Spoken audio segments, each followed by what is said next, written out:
Hello friends, வாங்க பூண்டு மிளகு குழம்பு வைக்கலாம். அதுக்கு பூண்டை உரிச்சு எங்கள் வீட்டில் பெருசு பெருசாக இருக்கிறதுனால ரெண்டு ரெண்டாக கட் பண்ணி வச்சுக்கிறோம். சின்ன வெங்காயத்தை உரிச்சு கட் பண்ணி வச்சுருக்குறோம். தேவையான பொருள் வானலை காய வச்சுக்கங்க. வானலை காய வச்சு கொஞ்சம் எண்ணெய் ஊற்றிக்கங்க. கொஞ்சமாக எண்ணெய் ஊற்றிக்கங்க, நல்லெண்ணெய். கொஞ்சம் மிளகு போட்டுக்கங்க. இதுல மிளகு தான் மிளகு பூண்டு குழம்புன்றதுனால மிளகு கொஞ்சம் கூடுதலா போடுங்க. கொஞ்சம் வறுத்துக்கலாம். ஜீரகம் கொஞ்சம் சேர்த்துக்கங்க வாசனைக்கு. பூண்டு வறுத்து கொஞ்சம் மிக்சியில போட்டு அரைச்சி எடுத்துட்டு வர போறோம். மீதி பூண்டு குழம்பு தாளிக்க வச்சுக்கிறோம்.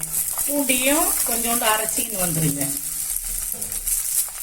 ஒரே ஒரு கொத்து கருவேப்பிலை போட்டுக்கங்க. கருவேப்பிலை நிறைய போடாதீங்க, அப்புறம் கருவேப்பிலை குழம்பா ஆயிடும். அது பூண்டு குழம்புனா பூண்டு தான் நிறைய இருக்கணும். மிளகும் கொஞ்சம் தூக்கலா இருக்கணும். பூண்டு மிளகு குழம்புனா அதான் தூக்கலா இருக்கணும். ஒரு பொன்னிறமா வறுத்து ஆற விட்டு மிக்சியில ஒரு ஓட்டி எடுத்துன்னு வந்துக்கலாம்.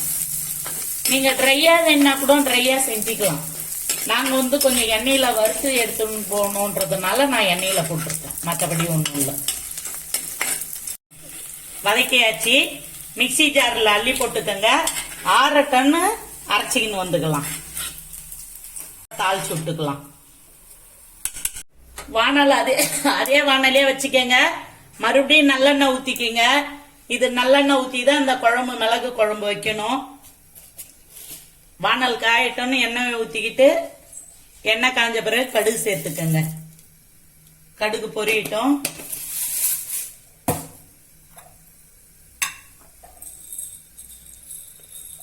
சும்மா அது கூட ஒரு 4 மிளகு சேர்த்துக்கங்க. கொஞ்சம் 4 சின்ன ஜீரகம் சேர்த்துக்கங்க. வீட்லயே ஆடின நல்லெண்ணன்றதுனால பொங்குதுங்க, வேற ஒண்ணும் இல்ல. ஒரு சிட்டிகை மஞ்சத்தூள் சேர்த்துக்கங்க. கடுகு நல்லா பொரியட்டும்.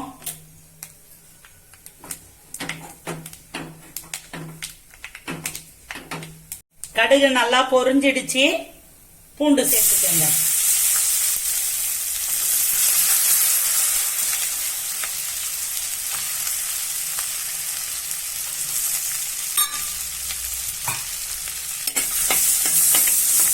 சின்ன வெங்காயத்தையும் சேர்த்துக்கங்க.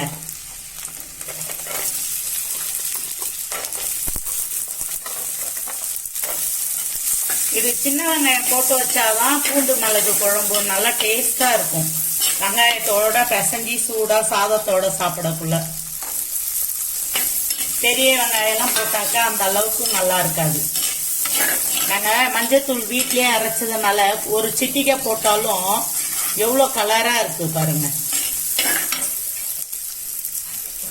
இதுல ஒரு கொத்து கருவேப்பிலை போட்டுக்கங்க. கருவேப்பிலை நிறைய போடாதீங்க, அப்புறம் எடுத்து வச்சுட்டு தான் சாப்பிடுவாங்க. வெங்காயமும் பூண்டு நல்லா வதங்கி இருக்கு. தேவையான அளவு உப்பு போட்டுக்கங்க. ஒரு நெல்லிக்காய் சைஸ் புளி ஊற வச்சு வச்சிருக்கிறேன். கரைச்சி எடுத்து வச்சுக்கங்க, வடிகட்டிக்கலாம். நல்லா இது வதங்கட்டும். வதங்கின பிறகு இதுக்கு தேவையான மசாலா எல்லாம் போட்டுக்கலாம். இது வதங்கிடுச்சு. நம்ம புளி தண்ணியை ஊத்திக்கலாம்.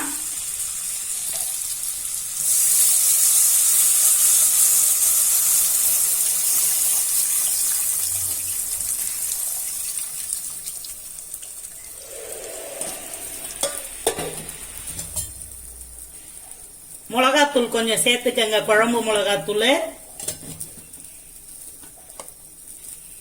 கொஞ்சம், தனி மிளகாத்தூள் சேர்த்துக்கங்க.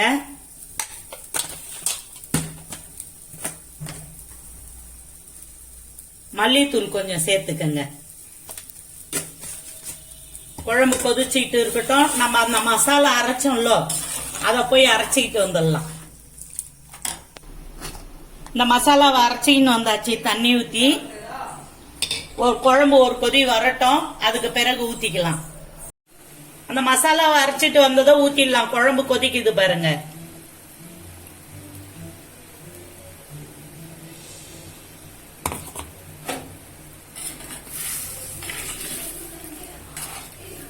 நல்லா கொதிக்கட்டும்.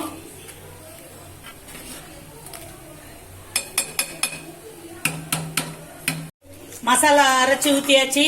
இது எதுக்கு பூண்டு மிளகு குழம்புன்னா, சளி அதிகமா இருந்தா இந்த குழம்பு வச்சு சாப்பிட்டீங்கன்னா சளி கொஞ்சம் குறையும்.